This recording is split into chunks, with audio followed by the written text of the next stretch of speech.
اعوذ باللہ من الشیطان الرجیم، بسم اللہ الرحمن الرحیم۔ شروع اللہ کے نام سے جو بڑا مہربان نہایت رحم کرنے والا ہے۔ سورہ بقرہ کی آیت نمبر 101 سے آیت نمبر 110 میں اللہ تعالیٰ فرماتے ہیں، اور جب ان کے پاس اللہ کی طرف سے پیغمبر آخر الزماں آئے اور وہ ان کی آسمانی کتاب کی تصدیق بھی کرتے ہیں، تو جن لوگوں کو کتاب دی گئی تھی ان میں سے ایک جماعت نے اللہ کی کتاب کو پیٹھ پیچھے پھینک دیا، گویا وہ جانتے ہی نہیں، اور ان فضولیات کے پیچھے لگ گئے جو سلیمان کے عہد سلطنت میں شیاطین پڑھا کرتے تھے۔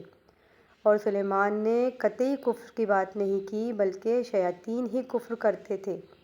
کہ لوگوں کو جادو سکھاتے تھے، اور ان باتوں کے بھی پیچھے لگ گئے جو شہر بابل میں دو فرشتوں یعنی ہاروت اور ماروت پر اتری تھیں،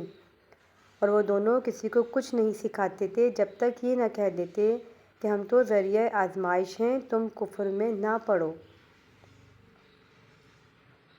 غرض لوگ ان سے ایسا جادو سیکھتے جس سے میاں بیوی میں جدائی ڈال دیں، اور اللہ کے حکم کے سوا وہ اس جادو سے کسی کا کچھ بھی نہیں بگاڑ سکتے تھے،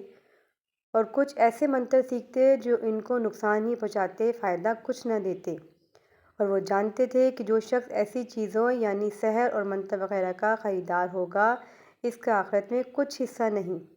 اور جس چیز کے عوض انہوں نے اپنی جانوں کو بیچ ڈالا وہ بری تھی،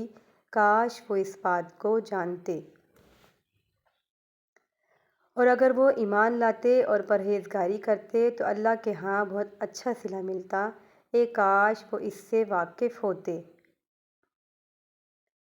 اے ایمان والو، گفتگو کے وقت پیغمبر اللہ سے رائنا نہ کہا کرو، انظر نہ کہا کرو،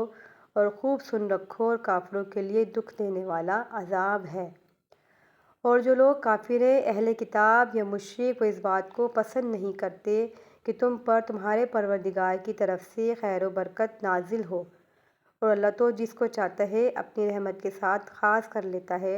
اور اللہ بڑے فضل کا مالک ہے۔ ہم جس آیت کو منسوخ کر دیتے یا اسے فراموش کرا دیتے ہیں تو اس سے بہتر یا ویسی ہی اور آیت بھیج دیتے ہیں۔ کیا تم نہیں جانتے کہ اللہ ہر بات پر قادر ہے؟ تمہیں معلوم نہیں کہ آسمانوں اور زمین کی بادشاہت اللہ ہی کی ہے، اور اللہ کے سوا تمہارا کوئی دوست اور مددگار نہیں۔ کیا تم یہ جانتے ہو کہ اپنے پیغمبر سے اسی طرح کے سوال کرو جس طرح کے سوال پہلے موسیٰ سے کیے گئے تھے، اور جس شخص نے ایمان چھوڑ کر اس کے بدلے کفر لیا وہ سیدھے رستے سے بھٹک گیا۔ بہت سے اہل کتاب اپنے دل کی جلن سے یہ چاہتے ہیں کہ ایمان لا چکنے کے بعد تم کو پھر کافر بنا دیں، جبکہ ان پر حق ظاہر ہو چکا ہے،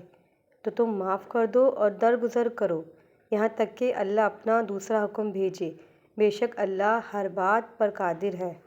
اور نماز ادا کرتے رہو اور زکوٰۃ دیتے رہو، اور جو بھلائی اپنے لیے آگے بھیج رکھو گے اس کو اللہ کے ہاں پا لو گے، کچھ شک نہیں کہ اللہ تمہارے سب کاموں کو دیکھ رہا ہے۔